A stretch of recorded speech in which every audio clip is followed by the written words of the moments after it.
Good evening students. कल की class में हमने सेल्समैनशिप पढ़ा था।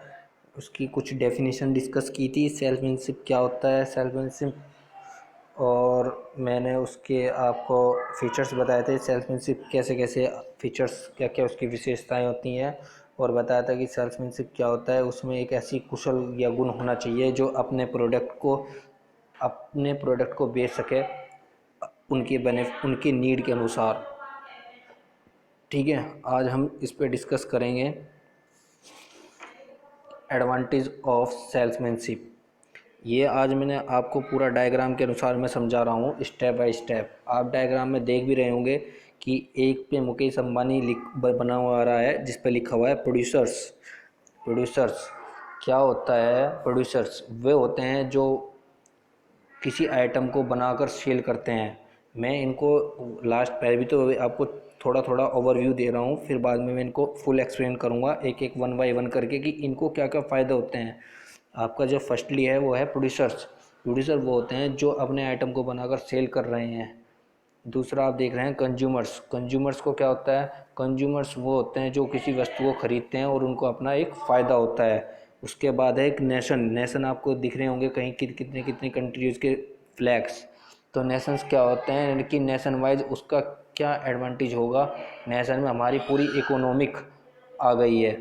ठीक है। और अब देखते हैं उसके बाद है गवर्नमेंट। गवर्नमेंट को क्या फ़ायदा होगा, जो हमारी गवर्नमेंट है उसको क्या फ़ायदा होगा सेल्समैनशिप से।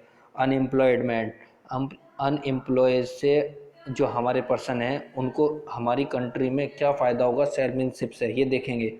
उसके बाद है सोसाइटी। सोसाइटी से क्या बेनिफिट होगा, जिस सोसाइटी में हम रह रहे हैं उससे क्या फ़ायदा होगा सेल्समैनशिप से। फिर है आपका सेल्समैनशिप। सेलमैन तो वही है ही जिसको हम डिस्कस कर रहे हैं अभी तक, उसको क्या फ़ायदा होता है सेल्समैनशिप से। आइए सबसे पहले हम स्टार्ट करते हैं प्रोड्यूसर। प्रोड्यूसर्स क्या होते हैं? जो प्रोड्यूसर बना रहा है कोई भी आइटम या प्रोडक्ट, उसको अच्छी क्वालिटी में होगा तो वो सेल्स होगा, ज़्यादा से ज़्यादा होगा, जिससे प्रोड्यूसर को बहुत फ़ायदा होता है। जैसे आप देख रहे हैं मुकेश अंबानी है, मैं इनका ही एक एग्जांपल लेता हूँ। इन्होंने मार्केट में एक जियो सिम का संचालन कर रखा है। अगर वो किस वजह से आज की आप देखोगा टॉप ऑफ मार्केट में सबसे ऊपर, रैंकिंग में सबसे ऊपर है, वो किस वजह से हैं? वो अपने एक स्पीच की वजह से हैं। क्या है कि इनके सेल्समैनशिप की वजह से हैं। सेल्समैनशिप मतलब ये इनके जो सेलर्स हैं वो जा जा के अपने इनके जो प्रोडक्ट्स हैं इनके बारे में उनको समझाया जाता है। जब तो आज जियो पे नंबर 1 है। खुद मुकेश अंबानी की वजह से भी इनकी कंपनी आगे है। इनकी स्पीच जो ये आपके फेस्टिवल्स पे या आपके न्यू ईयर्स पे ऑफर्स देते हैं, इसकी वजह से भी ये एक कंपनी ऊंची ऊंचाइयों पर है। तो एक प्रोड्यूसर को भी सेल्समैनशिप से फ़ायदा होता है, क्योंकि उनके प्रोडक्ट जो ज़्यादा बिकेंगे तो इनको भी एक बेनिफिट होगा। उसके बाद हम आते हैं अपने कंज्यूमर्स पे। कंज्यूमर्स को क्या है? कंज्यूमर को राइट प्रोडक्ट मिलने से भी फ़ायदा होता है कि एक सेल्समैनशिप है, वो अपना प्रोडक्ट बेचने आया एक कंज्यूमर्स के पास। कंज्यूमर्स ने उसके बेनिफिट्स देखे समझे, तो जो उसे प्रोडक्ट चाहिए था वो उसको प्रोडक्ट मिल चुका। उसके लिए ये नहीं है कि उसको कोई भी प्रोडक्ट चीप के चला गया, उसको एक अच्छा प्रोडक्ट मिला तो वो उसके लिए क्या हुआ, फ़ायदा हुआ। तो सेल्समैनशिप से के द्वारा ही तो कंज्यूमर्स को फ़ायदा हुआ। ये मैं आपको समझाना चाह रहा था। अब थर्ड वन डिस्कस करते हैं nation. Advantage to the nation. अब गुड सेल्समैनशिप होगी तो हमारी कंट्री में प्रोडक्ट डेवलपमेंट अधिक बढ़ेगा, जिससे क्या होगा कि किसी बढ़ेगी डेवलपमेंट, प्रोडक्ट अच्छा बनेगा तो सेल्स अच्छी होगी। सेल्स अच्छी होगी तो स्टैंडर्ड लेवल बढ़ेगा हमारी कंट्री में। हमारी लेवल, अगर कंट्री का लेवल बढ़ेगा तो गरीबी कम होगी, तो मतलब ये कि हमारी इकोनॉमी कम हो जाएगी। तो नेशन का यही एक एडवांटेज है कि नेशन में इकोनॉमी हो रही है और नेशन हमारी कंट्री को ग्रेट कंट्री में कहलाएगा कि हमारा अच्छा प्रोडक्ट है, अच्छी बिक्री हो रही है, उससे हमें फ़ायदा हो रहा है सेल्समैनशिप से। नेक्स्ट डिस्कस करते हैं हम गवर्नमेंट।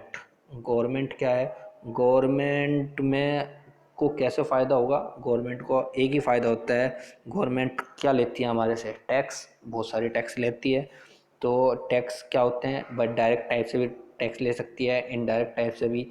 जो भी हमारे गुड सर्विसेज वगैरह होंगी उन सब पे टैक्सेस लगे रहते हैं। ठीक है। तो इन जैसे आप अगर एक सेल्समैन हैं तो आपको एक अगर एक अच्छी सैलरी है तो आपसे इनकम इनकम टैक्स लेती है, तो गवर्नमेंट को तमाम टैक्सेस इसी से फ़ायदा होगा। और एक अगर एक अच्छा प्रोडक्ट है वो अच्छे से सही से बिक रहा है तो उस पर उसका प्रोडक्शन ज़्यादा होगा, प्रोडक्शन ज़्यादा होगा तो उस पर टैक्स भी ज़्यादा लगेगा, उससे सेल्स भी ज़्यादा होगा, तो उससे क्या होगा, गवर्नमेंट को टैक्स बहुत ही सारा इकट्ठा हो जाएगा जिसे वो आपकी कंट्री में डेवलप करने के लिए लगा सकती है। तो गवर्नमेंट को फ़ायदा होता है सेल्समैनशिप से। अब आपका आता है अनएम्प्लॉयड।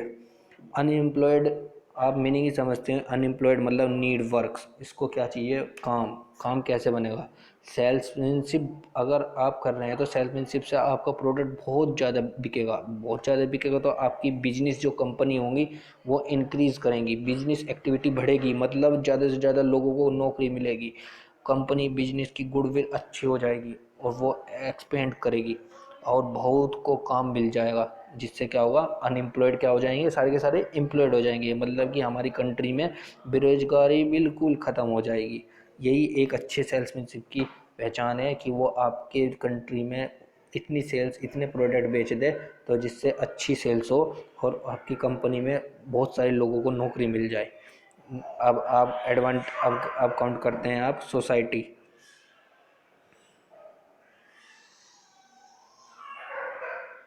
अब डिस्कस करते हैं एडवांटेज टू द सोसाइटी।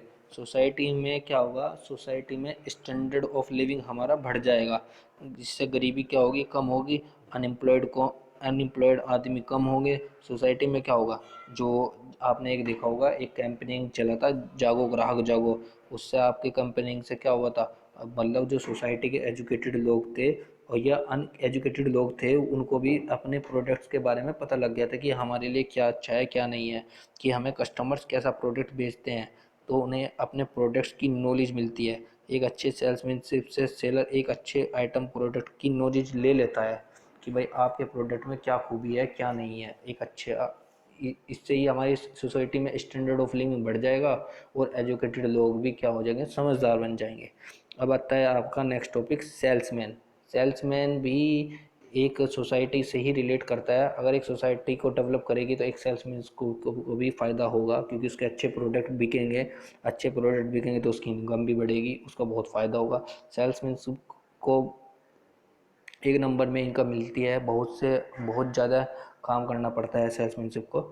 आइए अब डिस्कस करते हैं। अभी ये मैंने पूरा आपसे पॉइंट टू पॉइंट डिस्कस किया है कि प्रोड्यूसर क्या होता है, कंज्यूमर्स क्या होता है, नेशन क्या होता है, अगर आता है सेल्समैनशिप क्या होता है, एडवांटेज ऑफ सेल्समैनशिप क्या होता है, तो आप इन 6-7 जो मैंने पॉइंट्स बताए हैं आप इनको एक्सप्लेन कर सकते हो अपने आप से, अच्छे मार्क्स मिल सकते हैं आपको।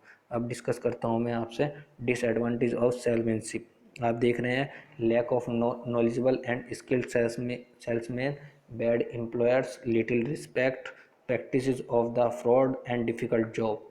अब फर्स्ट डिस्कस करते हैं हम lack of knowledgeable and skilled salesmanship. क्या है ये लैक ऑफ नॉलेजेबल, क्या है कि आजकल क्या हो रहा है कि जो हमें नॉलेजेबल हैं और स्किल्ड सेल्समैन हैं वो बहुत ही कम मिल रहे हैं, क्योंकि इनमें कुछ ऐसे इस मतलब मिल तो रहे हैं लेकिन बहुत ही कम, क्योंकि क्या हो रहा है कि जो आपके सेल्समैन हैं वो अनक्वालिफाइड हैं। उनकी क्या है कि एक सेल्समैन बनने के लिए एक क्वालिफिकेशन की ज़रूरत नहीं है, कोई भी सेल्समैन बन सकता है। एक छोटा सा इंटरव्यू होता है उनका, लेकिन ये है कि एक छोटा सा इंटरव्यू ये डिसाइड नहीं कर सकता कि एक अच्छा सेल्समैन है या नहीं है। तो ये एक मेरी डिसएडवांटेज है कि आपके lack of knowledgeable and skilled salesman है जो एक कंपनी को नुकसान भी पहुंचा सकते हैं सेल्समैनशिप में। फिर आपका नेक्स्ट पॉइंट है बैड एम्प्लॉयर्स।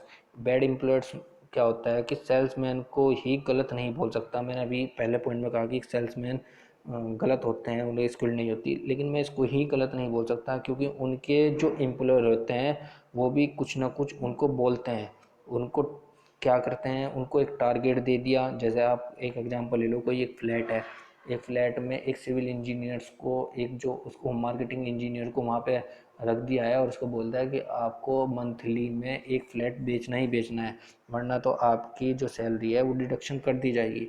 तो एक ये एम्प्लॉयर्स का भी फ़र्क पड़ता है एक सेल्समैनशिप में, ये डिसएडवांटेज आप बोल सकते हो। थर्ड वन है आपका लिटिल रिस्पेक्ट। सेल्समैन की इंडिया में रेस्पेक्ट एकदम बिल्कुल नहीं है, अगर मैं मानता हूँ तो। मतलब यह है कि एक सेल्समैन के, बड़ा जो सेल्समैन है उसी की यहाँ पे रेस्पेक्ट है, जो लिटिल छोटा सा है उसकी नहीं है। उसको बहुत स्ट्रगल करना पड़ता है, क्योंकि उनको सेल्समैन बोलकर इडिडेट कर देते हैं लोग बाग। और एक बड़ा अच्छा एजुकेटेड ही सेल्समैन यहाँ पे सर्वाइव कर सकता है इंडिया में। ठीक है। और अब हम डिस्कस करते हैं आपका फोर्थ पॉइंट, कि प्रैक्टिस ऑफ फ्रॉड। क्या होता है कि कुछ सेल्समैन को ऐसी प्रैक्टिस दी जाती है, या कुछ वो अपने आप ऐसा कर लेते हैं कि वो फ्रॉड चीज़ें बेचना स्टार्ट कर देते हैं, प्रोडक्ट को जल्दी जल्दी बेचने स्टार्ट कर देते हैं। क्यों? क्योंकि कुछ कंपनी उनको एक ऐसा ऑफर्स देती है कि आप अगर ये इतना हमारा प्रोडक्ट निकाल दोगे तो आपको इतना इंसेंटिव मिलेगा। तो इंसेंटिव कमाने के चक्कर में वो फ्रॉड भी करना स्टार्ट कर देते हैं। नेक्स्ट पॉइंट है आपका डिफ़िकल्ट जॉब। डिफ़िकल्ट जॉब क्या है? ये बहुत ही हार्ड जॉब है, जो जो इडिडेट, जो गुस्से वाले लोग हैं वो इसको कर नहीं पाएंगे, क्योंकि उनको एक सेल्स मैनशिप करना है, मतलब उनको समझानी है अपनी चीज़ें। तो एक अच्छा मतलब सेल्समैनशिप वही है जो अच्छे से उनकी अपने कस्टमर की नीड को समझ सके। और डिफ़िकल्ट जॉब आप इसको बोल सकते हो कि ये बहुत डिफ़िकल्ट जॉब है। ठीक है, कल हम डिस्कस करेंगे सेल्स और सेल्समैनशिप में डिफरेंस क्या है। ठीक है, थैंक यू वेरी मच।